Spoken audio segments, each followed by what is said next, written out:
E falando em soja, a expectativa dos produtores da região não é das melhores para esta safra, por causa da falta de chuva e do calor intenso nesse período.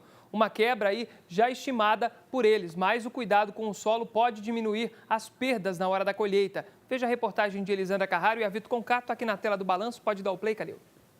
Quem trabalha no campo sabe muito bem as dificuldades causadas pela mudança do clima para o bom desenvolvimento de uma safra, em especial a de grãos.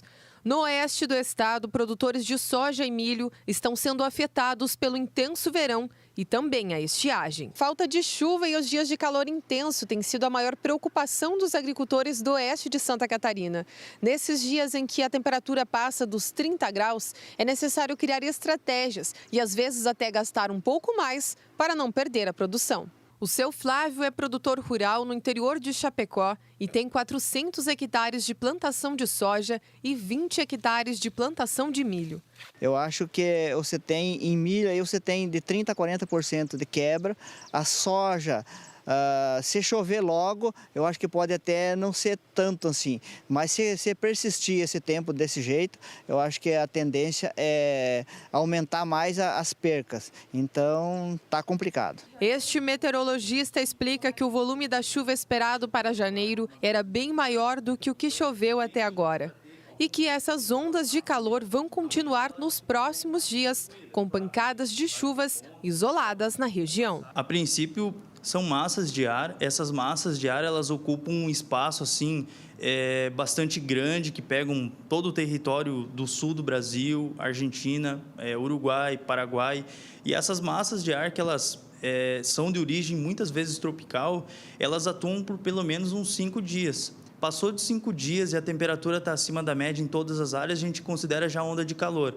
Então, basicamente, são massas de ar continentais que ficam aqui sobre boa parte das regiões, principalmente do oeste até o meio oeste, e fazem com que a temperatura ela fique pelo menos mais alta, acima da média climatológica em relação aos anos anteriores. Claro que teve anos anteriores que já teve ondas de calor tão fortes quanto essas, mas essa aqui, por enquanto, está sendo assim bem significativa, todos os dias muito quentes.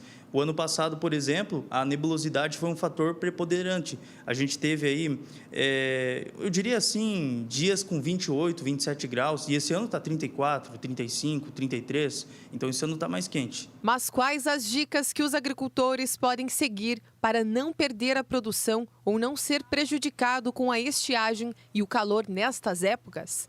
Este engenheiro agrônomo explica que o segredo está no cuidado com o solo. Então, nesse sentido, ainda dá de ficar tranquilizado, principalmente o produtor que investiu ao longo dos anos, vem investindo em fertilidade, em correção do solo, em perfil, porque esse produtor ele pode ficar tranquilo, porque nesse solo tem água suficiente para suprir a demanda da planta, e a planta mesmo vai ter estrutura de raiz para ir buscar essa água que está estocada no solo.